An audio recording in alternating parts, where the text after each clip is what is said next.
Welcome to the Mindfully Gay podcast, where we explore the intersections of life, love, and personal growth.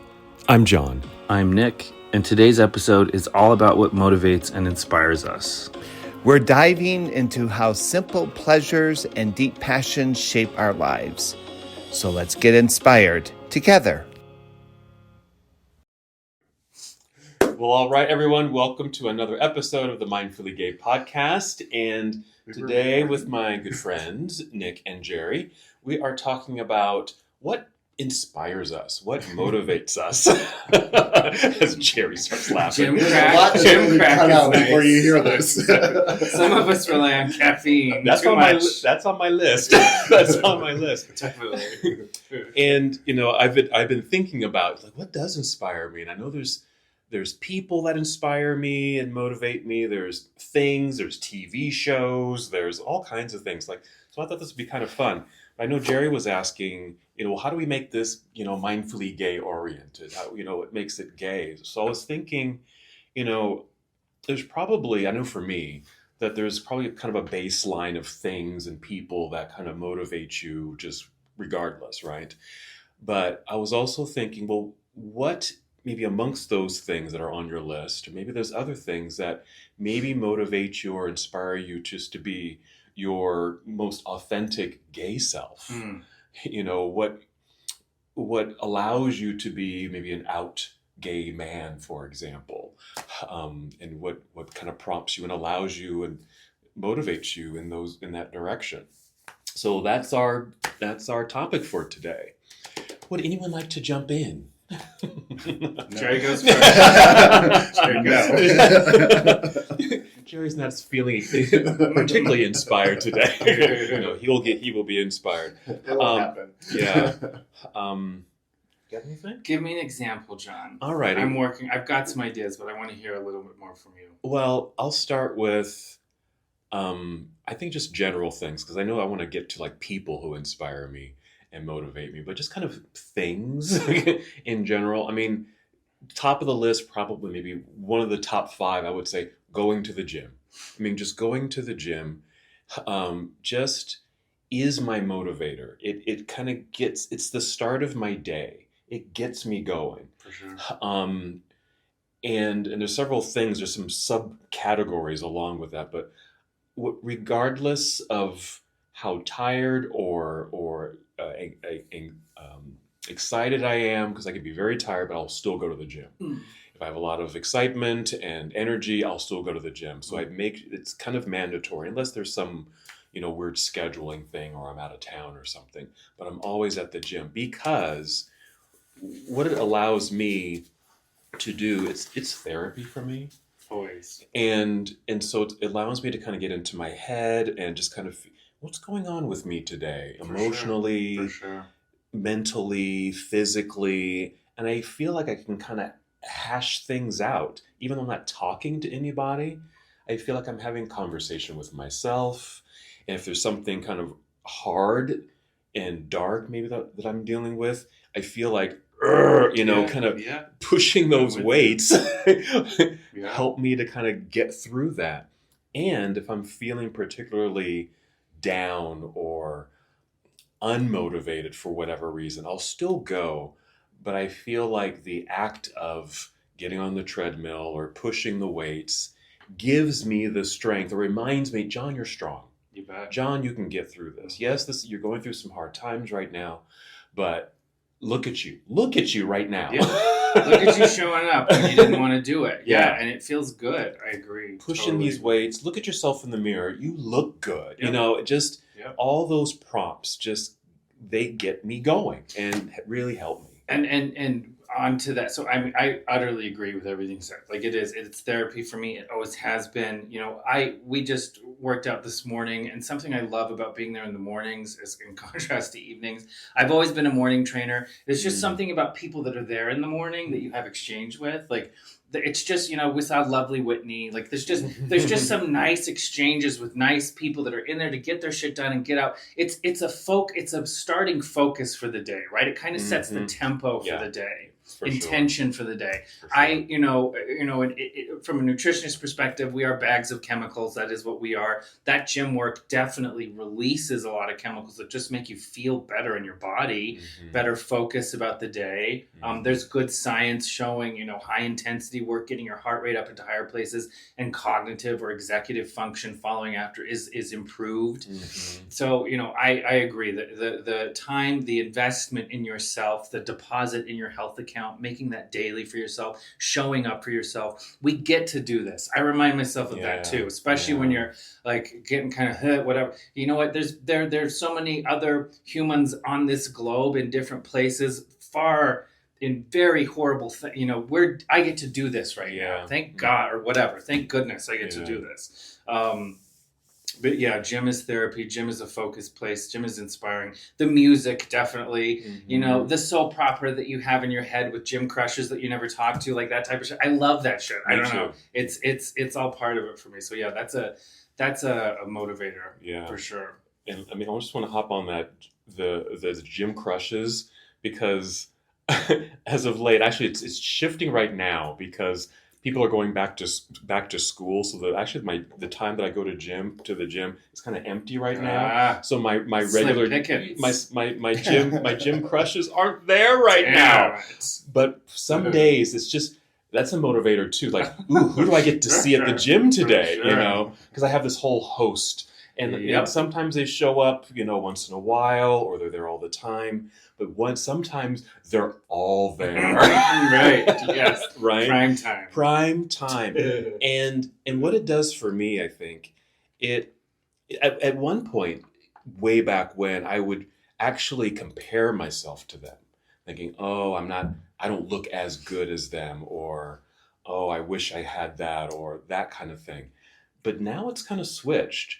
I see them as just, they're here early, they're working hard, they're looking good, and that's just giving me that motivation to do the same thing. For sure. And it just gives me that extra boost. It's like, I can do another set because they are. Yeah. And there they are. Ooh, they look good. Yeah. And just that little spark. It's fun. It really, it is.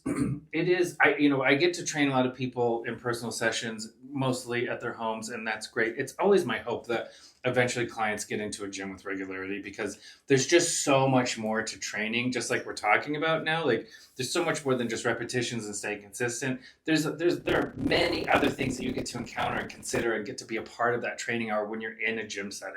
And I think for me, like, I've been, I don't know, I think of myself as an introvert. I guess I understand that, I get a recharge from kind of having alone time type of thing. So I believe that means I'm a bit more of an introvert, but I get to practice being extroverted at the gym. I get to be, it feels good to exercise that muscle, in a sense. And it's another, I don't know, I guess we're just staying on the gym right now, but it is, what I'm getting at is it's my hope that these clients that I work with in their homes, will get into a gym to experience it, because it's a much more fuller experience, and it brings about things that I think that can help maintain consistency, just like what we're talking about. It's motivation, right? Seeing the hotties in the gym, whatever it is, like, it helps to motivate. You start making friends in the gym, then you're in it together. Pretty soon you start working out together, you have pool workouts, whatever it is. It's just a much fuller experience if you can get yourself into a gym and interact socially. Yeah.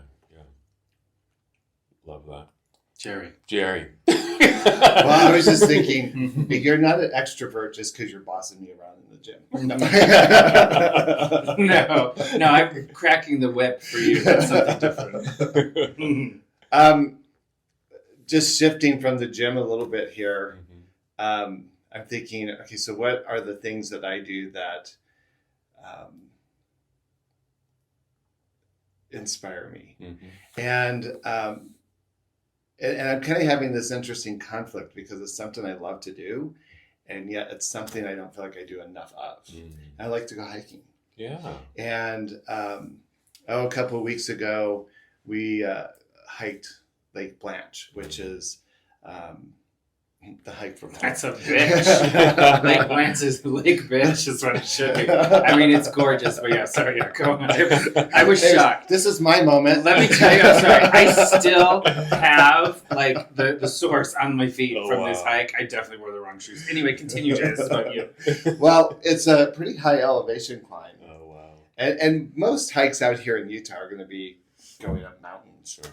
And what I notice, like, I don't really need to have my music. I don't listen to anything. I just go out and hike. And I love to take pictures of wildflowers.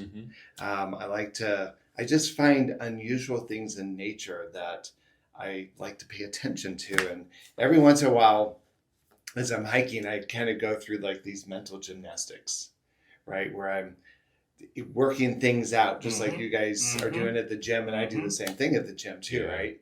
And then when I get to the top, what I like to do is I usually pack like my medicine pipe or whatever, and I will go off and find a space where I can be quiet or isolated and just do a little pipe ceremony. And sometimes I don't always have to do a pipe ceremony. Like there's another trail up Big Cottonwood where I just kind of went exploring in the forest. And I have no idea where I was at. I just knew if I got lost, just to go down and I'd get to the bottom of the mountain. And found really magical places. And there's something about being in nature that reboots me.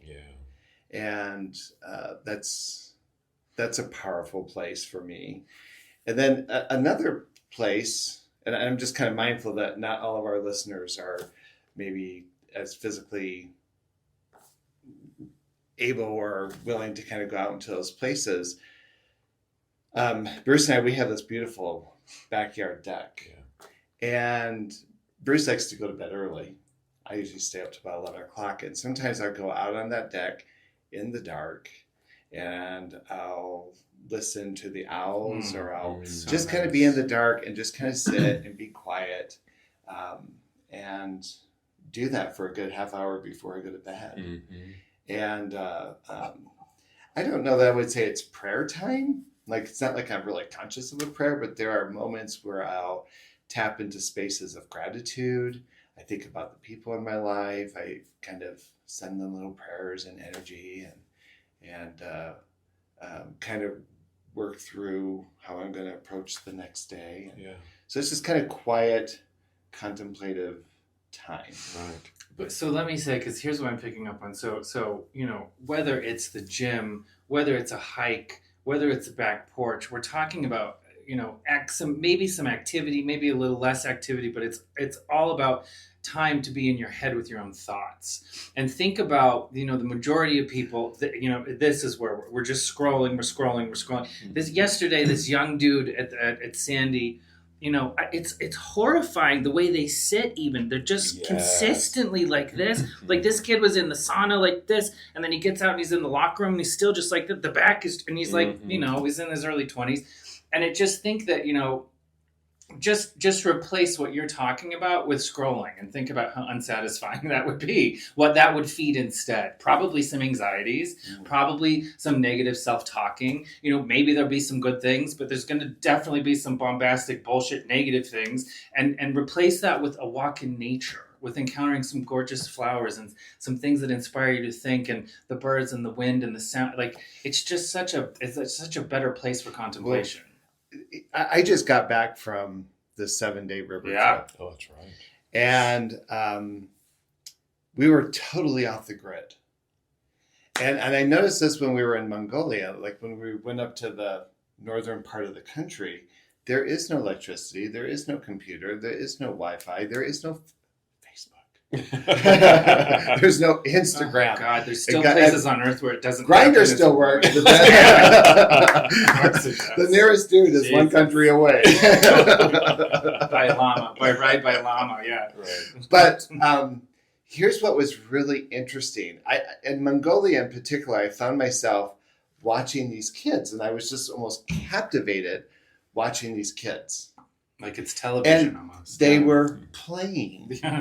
They were Playing? playing in the Yeah. stream. Yeah. And they were using their imagination. We had brought them these like rubber bouncy balls that when you hit the ground, they would light up. Oh, And you think we would have handed each of them a gold bar. wow. But what was interesting is they weren't caught up into the world of electronics. And when we were on the river trip, I was very conscious of detoxing, letting go, Yeah. because nothing worked.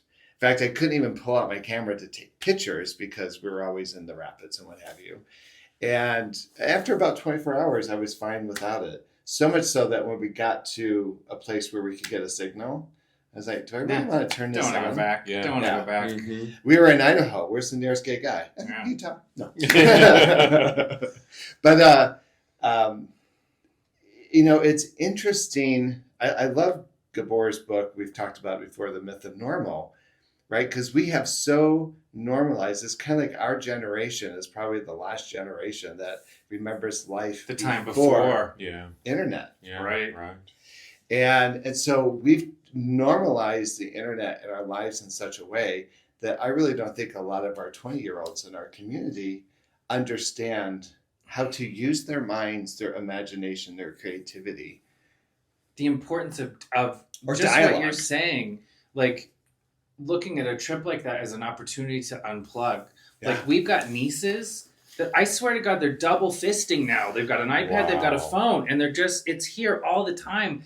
And I'm so concerned about, like, I don't, like, if you try to talk to them about, okay, let's take, like, you take them away and they have, Withdrawals. Exactly. It's screaming and crying, and it's not an unplugging. They want to plug right back in. And it's, I agree with you. I can remember the time before when, none of this existed. When you're talking about the kids with the bouncy ball, I'm reminded of times like at family Christmas parties when we were younger and all the kids got the stupid little toys or whatever they were. And it was the greatest thing. And we just played with those toys and we negotiated with those toys. Had nothing to do with the wildness that is, now in the palm of their hands. And sometimes both, and that's a real, I don't know, maybe that's a task that it's upon us as the generations that remember what it was like. We're going to have to help these people with getting unplugged. Well, I think this is an interesting segue. To make this gay. Think about how gay men are interacting with each other Right. today as opposed to 30 years ago, right? Grindr becomes, and we've talked about this thing of object-object relationships. Yeah. Grindr then becomes a catalog, Right. right? Mhm. And people will say what they're looking for in Grindr, even if it's just friendship or networking or what have you. But it typically doesn't ever get us into a place of dialogue, communication, which I think is interesting because one of the challenges we've had with our events, and I even did a little reel on this, I had someone we just did an ice cream social, and I had like 2 or 3 people contact me, and the tone of the communication was, I have anxiety about showing up because I'm not sure Because I think it's a Grindr event. how I'm going to be seen, Yeah, how I'm going to be perceived. Like we're on Grindr. Are people going to be mean? Yeah. And I even did a reel, and the reel was basically saying, dare to show up Dare to show. and create the paradigm that you want. Practice. It's a place to Oh, yeah. practice. It's- I always yeah, say I that, like- John. yeah. It's always Yeah. a place to practice. And that's a good mantra. No pressure. Just come and practice. We're all Right. practicing together. We really But are. isn't it? I just think it's an interesting commentary that we've created a system. Well, we have Sniffles, we have Grindr, we have. It's sniffies, just so you know. Oh, Okay, I carry call on. it Sniffles because we know what else. I only know because someone keeps telling me. That's all. Anyway, keep going. Right. We have these systems in place to figure out how to get laid. We need a system. I am inspired by what we're doing with Mindfully Gay There it is. because we need a system Yep. that encourages us to meet, to dialogue, to witness each other's stories. and engagements with each other. Mm-hmm. That chat I just had with Quadzilla in the gym, oh god, I'm so bad. He's so fucking hot. I don't know if he's listening, but that, like, that back and forth, that flirting, that stuff, like, I get so much out of that. Like, it's just, so much more than some exchange of butthole pics and dick pics and and I don't know. So as of 2 months ago, I've deleted both apps. I've never deleted them before. Wow. So that I'm done. I'm Wow. done, and I really want to pursue more things like conversations with Quadzilla. Mm-hmm. You know what I mean? Yeah. Like, it's just, I don't know. It just feels good. It just feels better. I left happy. I'm pretty sure he's happy. And I don't know. It's a return to innocence. Okay, that wasn't innocence. It's a return to a type of innocence. I had to go back and take a shower. I'm a renaissance. I'm starting to I'm a sweat right here. renaissance man. That's what it is. Yeah, but no, I'm with you, Jerry, for sure. What we're doing with Mindfully Gay, that inspires me, because it is the solution to this. Because there are, especially, I don't know. It's just so hard to approach and be a part of a community that just seems as if it's all about objectification, because your only understanding of the community is in fact a portal that is only about objectification. And so that's what this ice cream social, that's what these movie nights, that's what this is all about. It's an opportunity to push that aside and to come practice just being social and meeting people without any pretense, without taking your shirt off, without anyone assessing this and that. We're just going to talk and maybe make friendships. Right.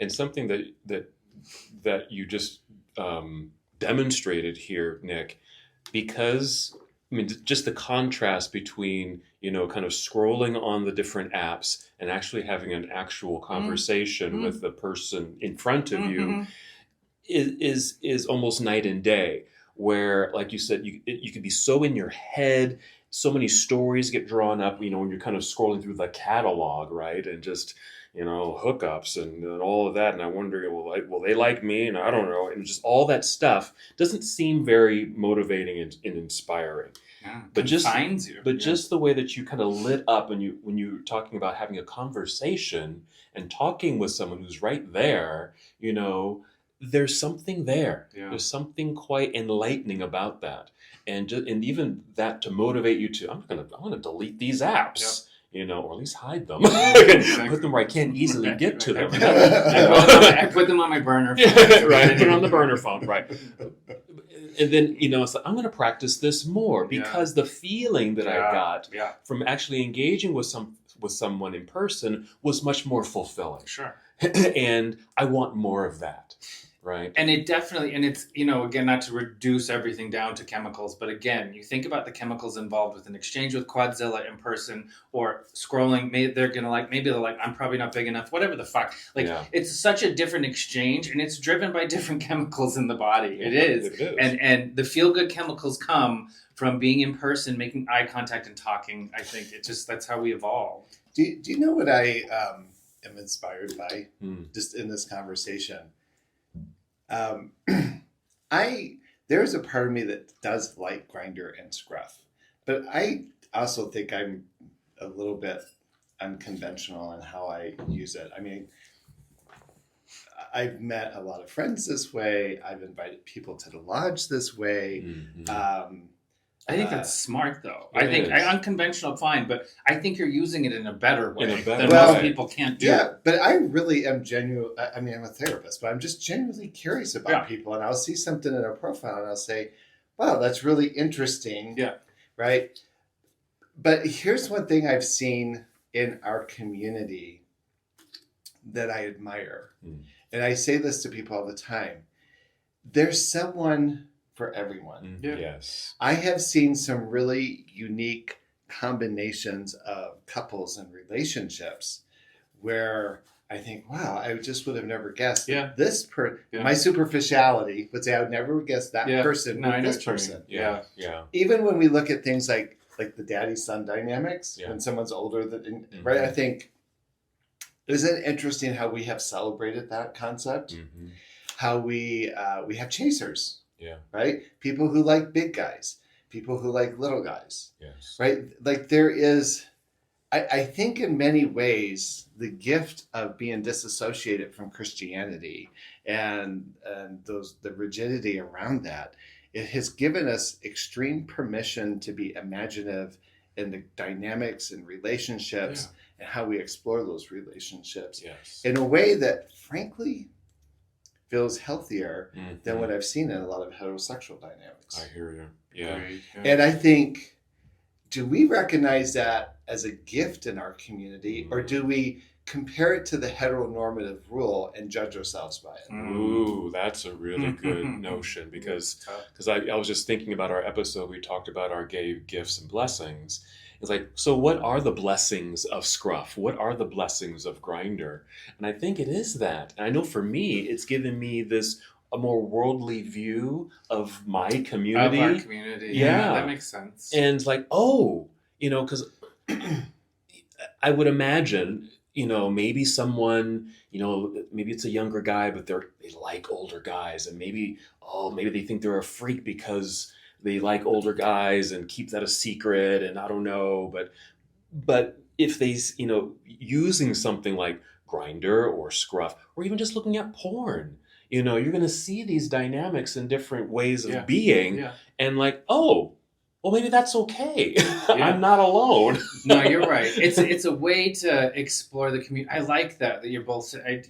I've seen it. I know Cole for sure. Same way, Jerry. Like he gets intrigued by the profiles, and we'll have. I think he's had year-long relationships with a lot, or texting, whatever, Scruff relationship, because just based on that, because it's intriguing, and you do. It's interesting. You do get to explore community. I know whenever I find polyamorous stuff, I always try to find the three of them. I'm like, okay, those three are going to do it. All right, good. Because to me, I don't kind of understand it so much, but I know other people are doing it, and I get to look at them and think, okay, good for them. That's going to work. And so, it does educate you more on our community in a truer way, in a way that isn't, Bank of America endorsed, this is what we should be like, or whatever, right? Right. It is, so you're right. It is a more authentic, real deal look at, so long as people are being honest in their profiles, I guess, then you're looking at an accurate representation of all these variations, all these different types of this and that. And that's intriguing. I like that. So now you bring up polyamory. I remember the first time I had a family contact me. It was this woman, and she was questioning me and asking about, what I perceived as family. And this is many, many years ago, when polyamory was not even a concept. Was polygamy? Was polygamy still? Well, polygamy and poly are two different things. But I remember working with that first family. There were three of them, two women and a guy. And it just so impressed me at their capacity to emotionally communicate and to really get into substance. I hear you. Yeah. And that is a trend that I have seen in a lot of poly relationships, that if you're going to have multiple partners, you're going to dialogue on a really more deeper, profound level. Yes. And I often think, wow, I wish a lot of my traditional relationships could witness how poly people are communicating, because they might really learn something. Yeah, exactly. And that can be very inspiring and motivating, especially if that's something that intrigues you in any category, really. Something that intrigues you and you're wondering about yourself, coming out or telling someone, that's a part of yourself that you feel is, taboo or secretive or just not part of the norm. And you're able to see these aspects of living. Oh, there's hope for me, and I'm inspired. Maybe I'm a little bit more motivated. I know I can speak personally about that too. When I see like a polyamorous, family, relationship, like, it just expands my consciousness around relationships, options, and really how wonderfully unique we are as a gay community. I remember way back when I don't know if we still have a really active royal court, It's around. Not like it used to be. Not like it used to be. That's what I thought. But I don't know what that is. What is? So so all of our drag queens, and they would have, like, every year there was the ball and the courtship, and someone was fundraisers, and they were crowned and sashed and all this stuff. And I remember I was asked to kind of perform. I used to dance, and I was asked to perform at one of their coronations, and I was like, coronation? What? What? We have royalty? We have gay royalty? The queen is coming? What? And it just expanded my... I always said you were a princess. Like, wow. So that we don't necessarily feel like we have to live the heteronormative lifestyle, that we've got options, and we've got a lot of options as far as ways that we can live. And that was one of my first observations of how diverse we are as a community. And it gave me hope, because it made me feel like, oh, I don't have to put myself into a box of, I got to act this way and be this way. But I can actually explore some things. And I like wearing a skirt sometimes. Yeah. Oh, I like being a little effeminate sometimes. And it's okay. And I can just be me. That's the gay gift, right? Yeah. That's what we get to do. We get to do that. We have many options, and we can explore them, and there's no right or wrong, so long as it's consensual and no one's getting hurt. But you hit that, Jerry, because that's the thing with me with the polyamorous. Like, it is very intriguing, but that's exactly where I go, is like, how would I communicate in a relationship like that? I just don't think I'm capable. And it's funny, because I always go back to my mom, and I always go back to my mom that had just divorced my father, and I lived with her down here, and we watched those movies about women being divorced, and I watched all those TV shows with her about women that were single, and I don't know, and my mother was scorned, so I grew up with this understanding of relationships, and that could happen, and the idea that the three could be together had never been more foreign in my mind. Yeah. And we have a lot of options, and that is inspiring. That is certainly not what I was raised to think about relationships. And then, now being here, realizing all of the diversity, the wonderful diversity that is in our community, and that is very inspiring. Mm-hmm. Yeah. I often think that the diverse nature of our community, LGBTQIA+, and as much as people want to disparage that and politicize it, I often think what's ironic is I think God was very intentional in bringing us into the world to stir things up. Yes. I've never had, things that look very obvious on a talk show don't translate the same way in the therapist office. And we have to be really creative. I'll give you an example that's not necessarily gay related, but I used to work with sex offenders, guys who would commit crimes against their own children. And you would think, as a parent, right, as the mother, she should leave him and be done. And very seldom, and I worked with a lot of offenders, very seldom did I see the women divorce those men. And we can get into a lot of social politics about why that might be. But you would think the most obvious answer does not always translate into what's possible. And I think we offer this very diverse and resilient way of operating in the world that I think it's interesting, a big part of our population that listens to us is straight women. Yeah, interesting. Yeah. And what an interesting invitation to think outside of a box. And we dare to do that in our sensuality and our sexuality and our expressions. And, we dare to be incredibly creative in a really powerful way. And I think there's a lot to learn from that. Yeah. I'm just trying to kind of get this meta kind of observation of, what happens when you feel motivated? What happens when you feel inspired? Like these straight women, I assume, that are listening to this podcast, what are they getting out of this? What's inspiring them to come back and continue to listen? Or if there's something shifting and changing in their own lives, what is it? And it reminds me when I was in college, actually, and I came out in college publicly, quite publicly in college. And I remember I had a roommate, and he was a good looking guy, and he had a really good looking girlfriend. And we're all friends. And but I remember her, you know, because she was beautiful, she would flirt with a lot of It's her people. power. And Yeah. it was her power, it really was. And she would try to flirt with me too, and I just really didn't respond in the way that I think she wanted me to respond. She was a good friend, but I wasn't responding in a, flirty sexual way with her. And until I came out publicly, and certainly they found out. And she I remember having a conversation with her, and she was, I had a feeling, but I wasn't sure. Um, and and I said, "What do you think it was that made you think that?" She said, "It was not the things you said. It was actually the things you did not say," Mhm.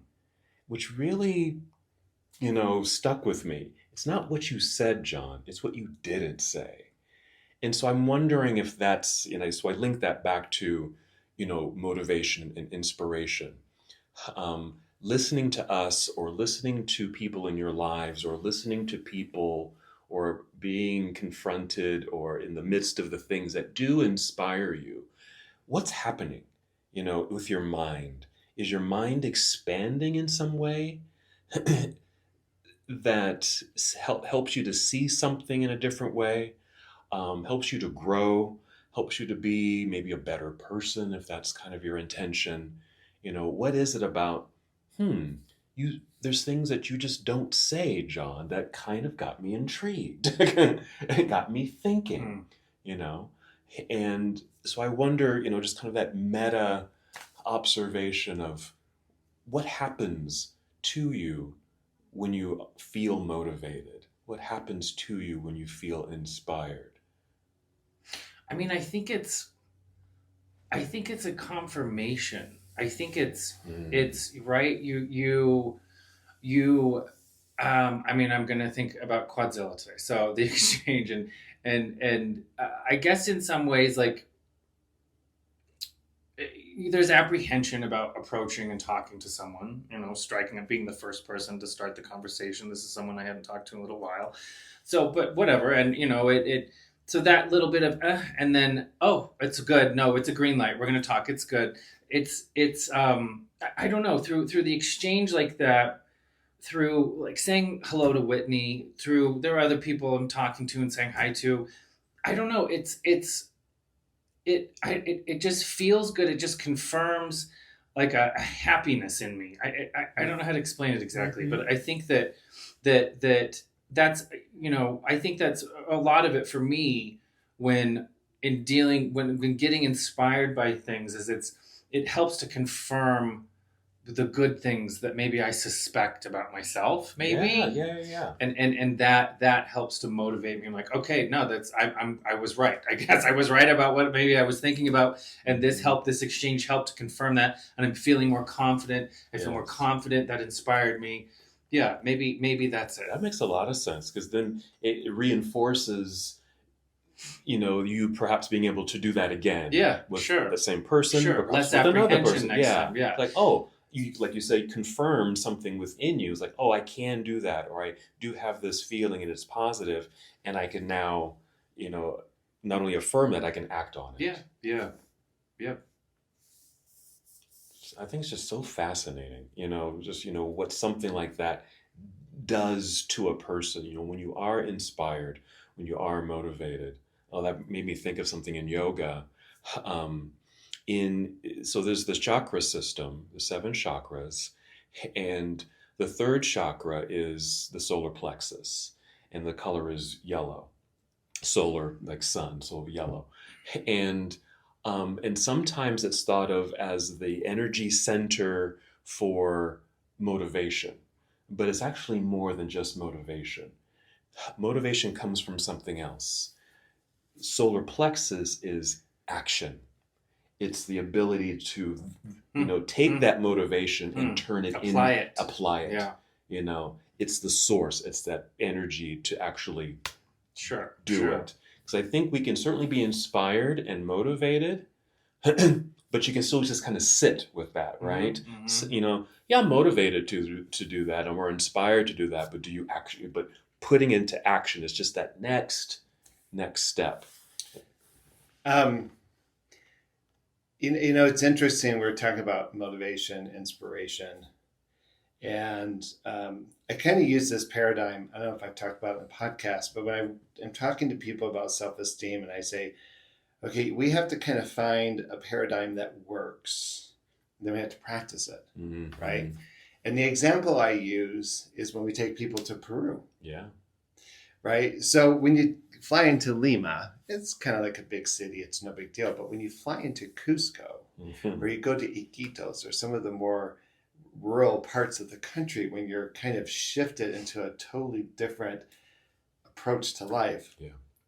I'll watch our guests get off the planes and they have their little pastel, hats on, and they're just all eager and they're running down, they're so excited, right? Well, Cusco's like at 14,000 feet. Yes. So they usually pass out by the time they hit the stairs. But people in Cusco move much slower. Yeah. There's no rush. There's no stress. There's no distraction to being present, if you will. Mm-hmm. And so I watched the guests get off the plane, and nobody knows how to find the bathroom. Nobody knows how to find do money, right? Because it's a different language. It's a different culture. It's Spanish. It's Quechua. It's slower paced. But then 2 weeks later, when we're getting back on that plane, we're all wearing Peruvian clothes. Yep. We're much slower. We're more chilled out. We can get to the bathroom. We can change money. We can even have little conversations. Yeah. Right? Somehow people have acclimated. Yes.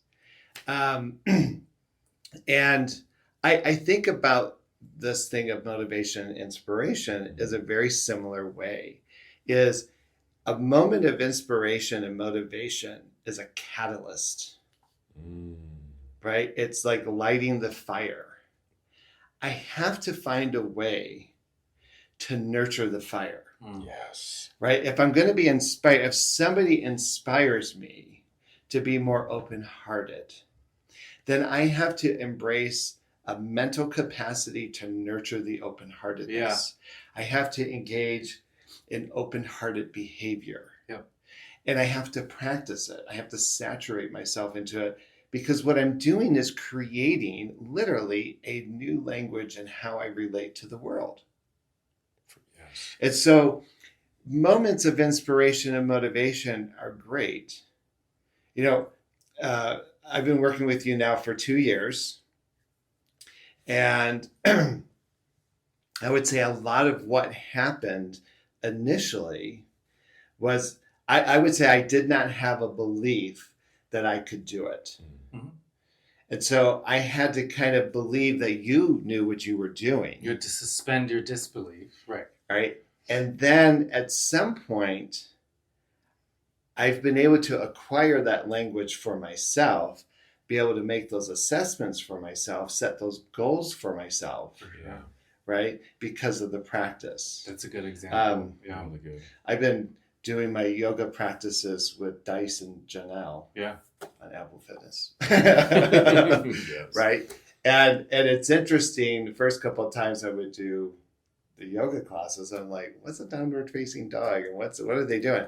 Now I don't even have to look at the screen. Are you doing crow yet? Because that's what you got to start getting into. That's the one. That for me, when I'm doing that, it's like, holy shit, I'm doing this. Like crow. Oh, and where your both legs of them.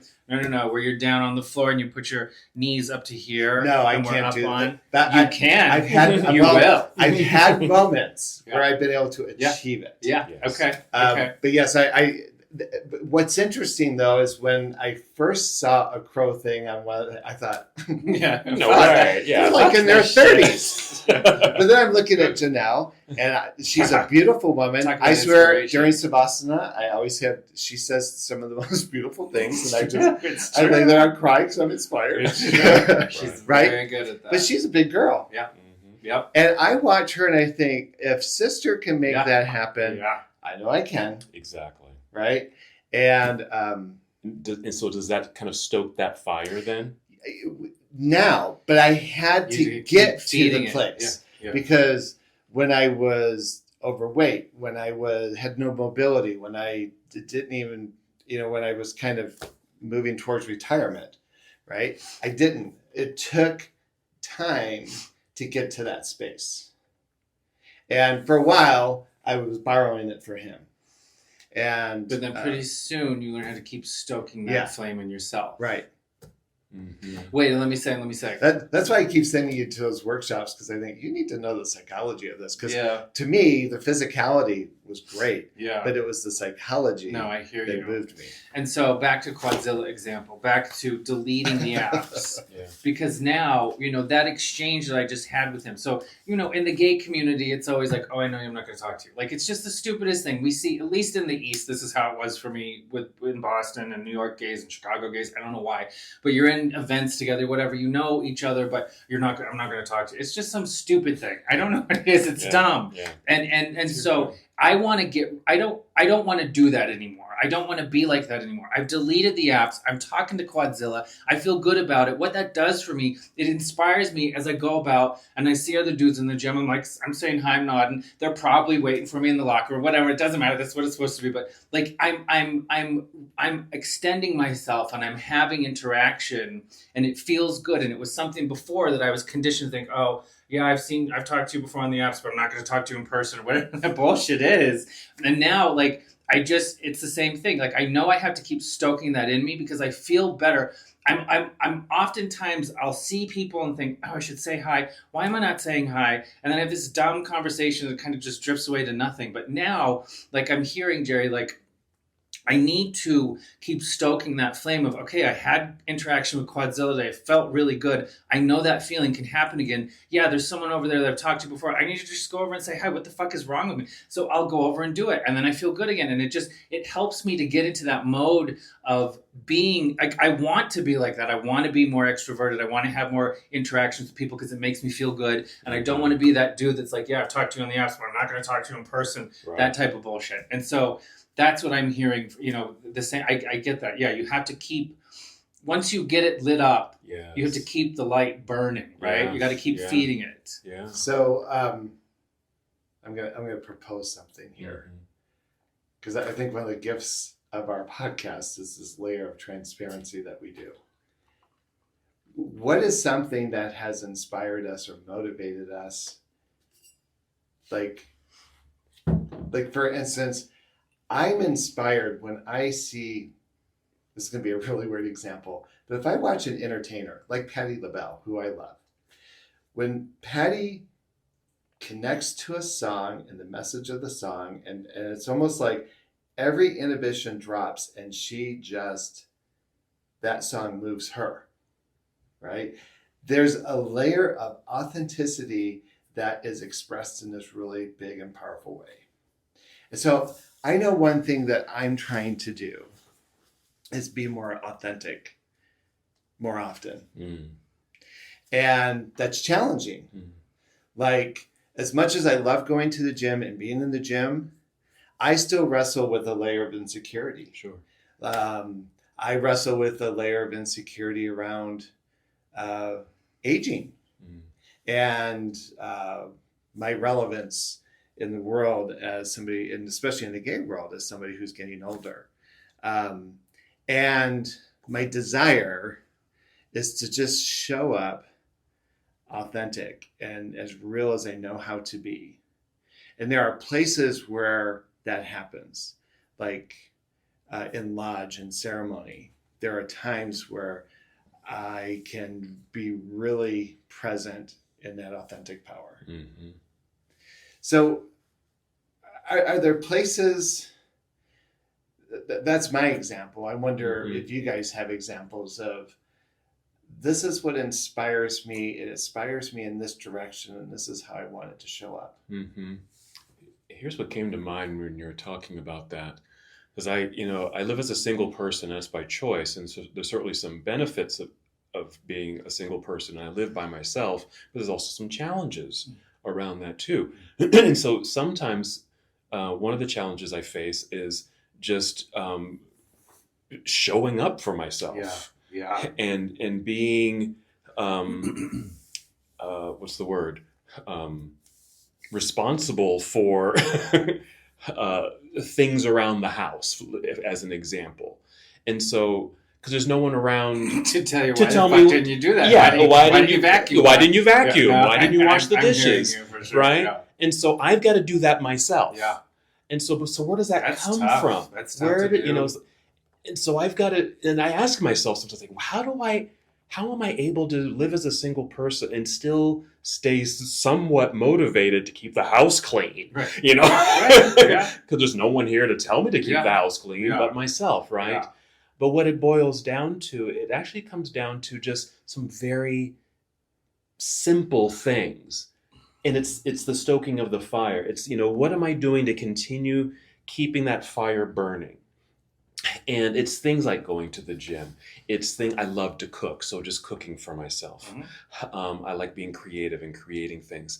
And this is what made me think of this when you're talking about Patti LaBelle. This is going to sound strange maybe, but I enjoy, I don't watch the full show, but I'll watch clips on YouTube of like,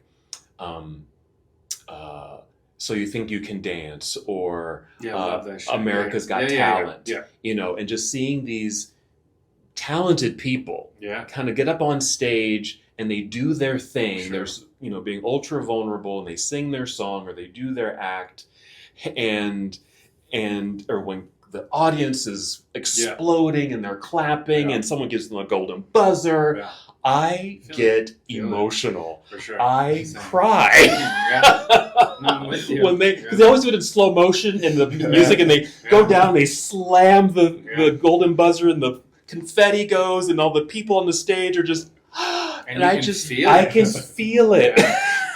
Bruce will be watching. I'll do the same thing. I'll start to get emotional, and I'll catch myself going, and then Bruce will look at me and go, like, you can't see this. But there's something that's very authentic and real and somehow inspiring to me that keeps that fire burning in me. I don't know what it is, but I enjoy watching those things. It does give me that vibe. It gives me that solar plexus energy to, you can do it too. Can I ask you this? When I watch those videos, because I've been asking myself that question too, like, why is this like provoking me? Yeah. Right. And I think, I think I think for me, maybe you can relate to this. I just want to be seen. Mm. I want to be witnessed in my power.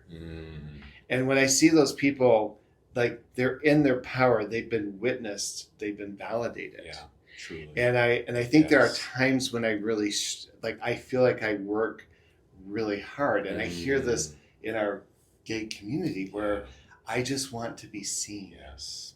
I want to be validated. I want to be applauded for, and I'm not sure who's on my side. Yes. And I came out to this community, and I'm not sure they're on my side. Oh, I'm feeling that one. That resonates with me.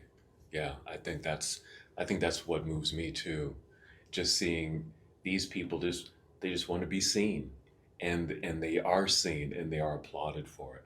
And so I want that for myself too. Yeah. So I do feel that. And I want it as a gay man. I want it as an aging man. I want it as maybe a black man. I want it.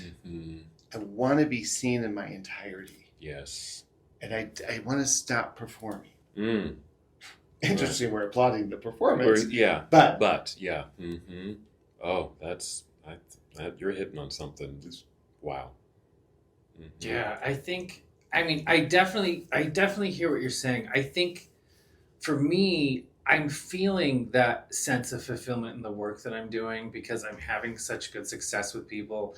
I'm getting referred to other people. So I think for me, that does feel like that. I think in terms of community seeing me, I've had eyes on me from a community for quite a while for different reasons, and I don't know.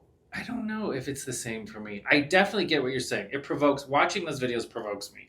I think for me, what I'm doing, what I'm thinking is like, oh, it must feel so good to get that applause. Oh my God, Katy Perry loves you right now. It must feel so nice for you. Like, I don't know. I look at it and it's different. I too get emotional very much. I'm very happy for them. I'm very, like, I love the crowd. It's the energy is like, oh God, that must be so amazing to be the center of that, or to have the feeling of that. I get what you're saying. I think it's just a little bit different for me, but I do like that. I find that I feel like I'm being seen, and I feel that sense of fulfillment with the work that I have. That is a part of why I'm very fortunate in what I get to do, is that it does that for me. Can I dare to make an observation? Yeah. Because I know you compared it to other stuff that you do. I would dare to say, like, I love Nick. I love you too, Jerry. But I see the complexities of Nick. Well, he ain't that complex, but thanks. Well, so many complexities. Right? But do you hear what I'm saying is, I think in those other venues, you're people right. see this thing. Yeah. I think when you are training, Yeah.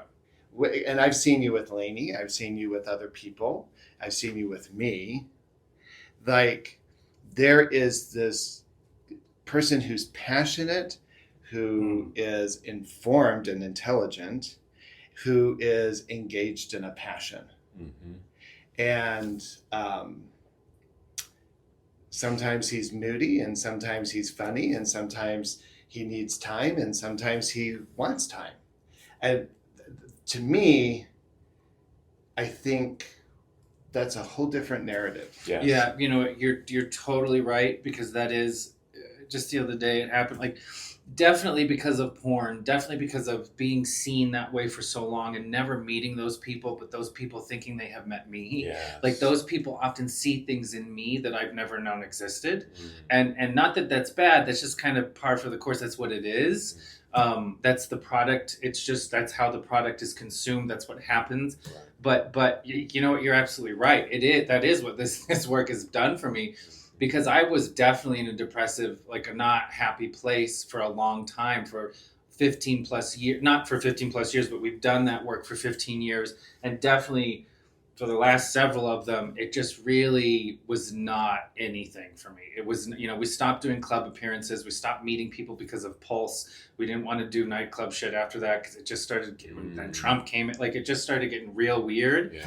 And so the actual meeting people, even if it was when they're taking shots and putting on jock straps and we're putting them up on a stage or whatever, the having interaction stuff kind of stopped. And so it was entirely online shit. And I've told you some of the wild ass shit that's come at me from people I don't even fucking know, because they're convinced that John, or that my partner and I don't love each other, or whatever. Yeah. We're not really gay. We like pussy and whatever. That's just stupid left and right. But you're absolutely right.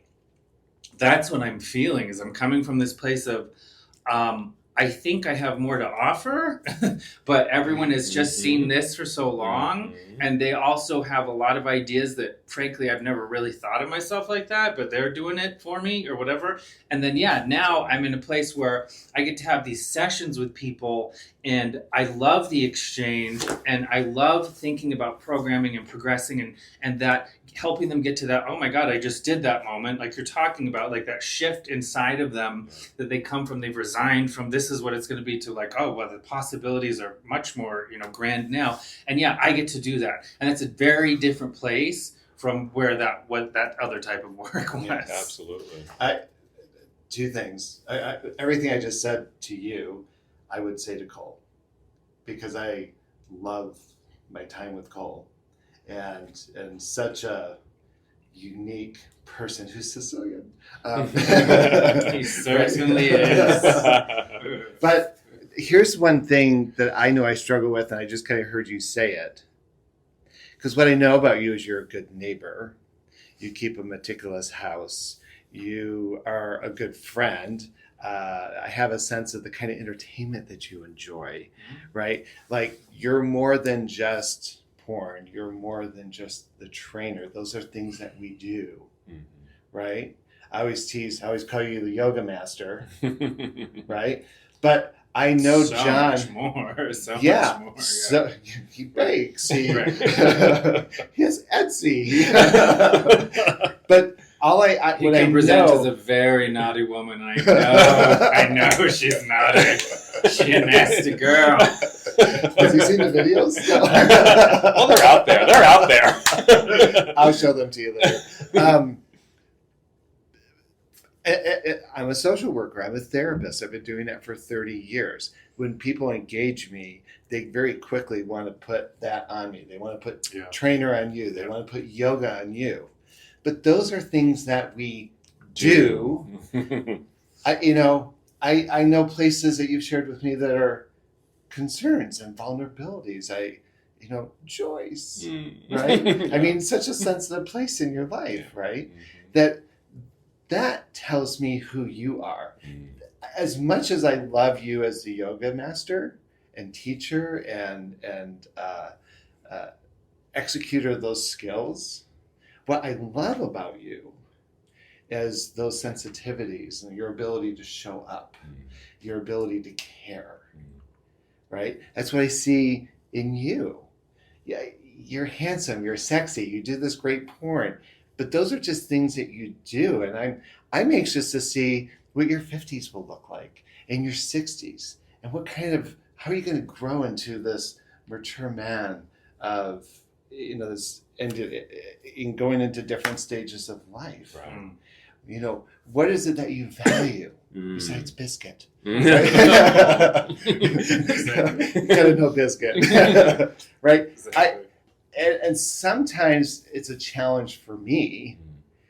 I've been sharing with you guys, I've been having a lot of anxiety, and I love what I do. I really do love what I do. I also recognize that I'm maybe kind of burning out, and I'm having a hard time reinventing myself. And I have to keep going to that place of, I'm not what I do. Yeah. And please see me as a spiritual, emotional being that struggles, that wants to be seen, but also is developing into who I'm becoming. Yeah.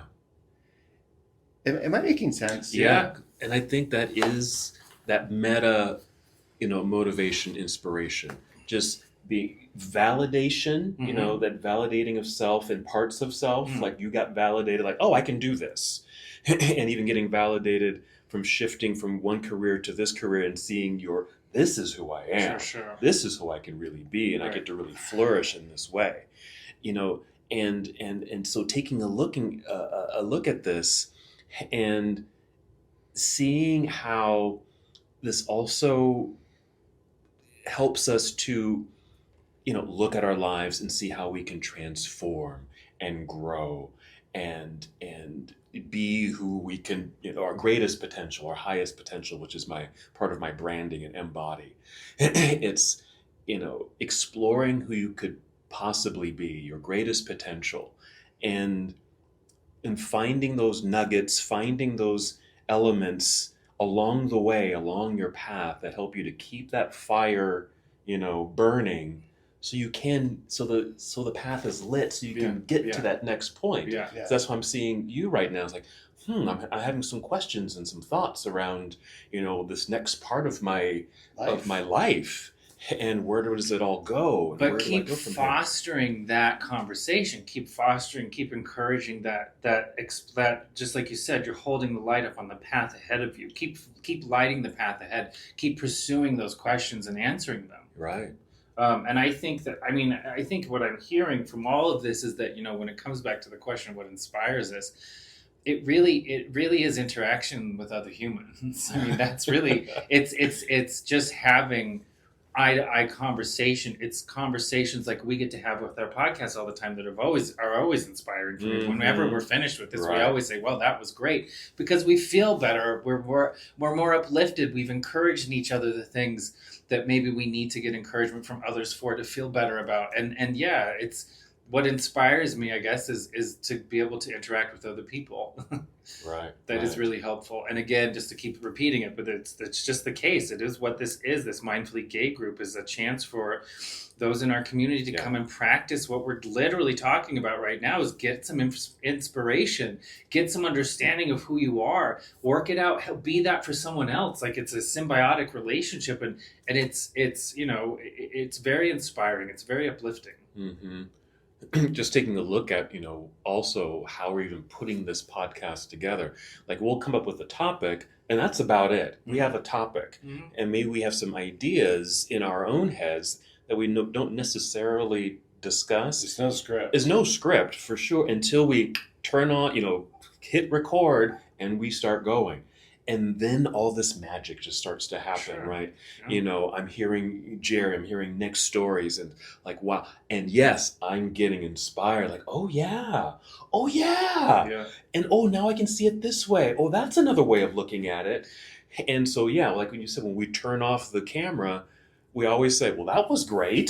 Yeah. And think about that in a lot. So that's more of a micro. Think about it more of a macro. When we host retreat, think about, like, you know damn well, when I left that retreat, like, every single individual that approached me was like it was such a hugely different exchange. I was so lit up that I was ready for, oh, how are you doing? Like, I'm talking to a woman across the street, 9 paces down. How's it going? You know, I'm waiting. Like, it so wasn't who I normally was. But I was so lit up and so inspired by just exactly that. This circle that we made, and this everything that we poured into it, and these conversations, and there was a lot of pain. That's what it's for. But it was transformative, and we all left so lit up. The fires were so bright in all of us that what you continue to take that with you. And it does, unfortunately, I will tell you, I mean, it's only the first time, but it does diminish after a while. It does start to go down a little bit, and it can kind of feel sad. But if anything, that's just your reminder to keep the interactions going, to keep the group setting, keep having, you know, the blue zones in Okinawa. They get together, 4 of them at least, I think. They do this daily. It's a non-negotiable, you know, and maybe that's got to be this. They're feeding that flame still. They're keeping something alive that you have to only get from interactions with other human beings. But I'm going to go back to that piece about the saturation. The retreats, right, are a catalyst. The retreat is to show you what's possible. Yeah. What you have to do is stay plugged in and nurture it.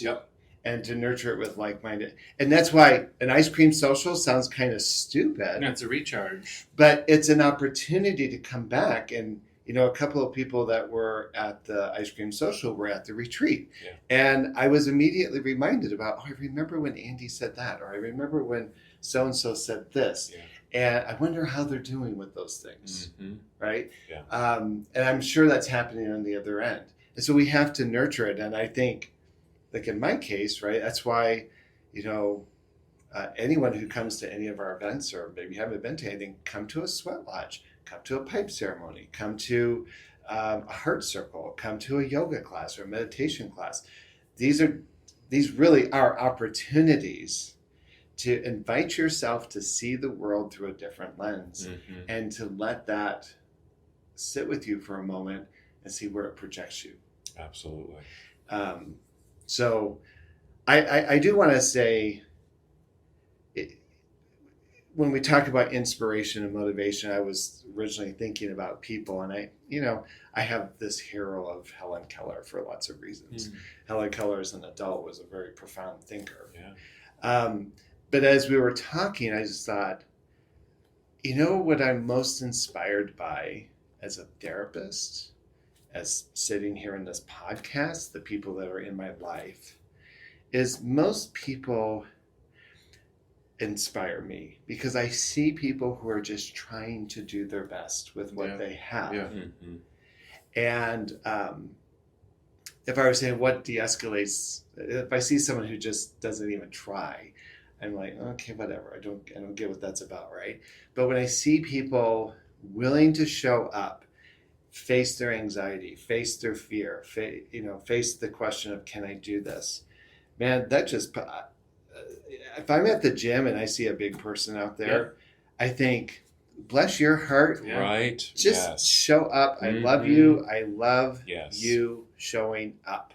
Yeah. That I hear that. That motivates me too. Yeah. Just like you are. I say it to myself. You are here. Yeah. You are here. Yeah. You showed up. You are here. Right on. Yeah. Yeah. So, okay. Yeah. I think that really kind of wraps it up as far as this conversation. Like I thought we were going to talk about people too, people who inspire us in our lives. But I think, I was thinking like movie stars and, people who are kind of outside my circle. Henry Cavill's taint specifically. We'll cut that. Wait till you see Deadpool and Wolverine. Have you seen it? Yeah. Is he in it? What taint? Is the taint in it? Holy shit, I saw the wrong one. Wait. I saw it. Yeah, exactly. I wasn't. No spoilers. Where was the taint? No spoilers. No spoilers. Sorry about that. But it really Look how quickly we dissolved. But it really is, just this, the three of us, you two inspire me.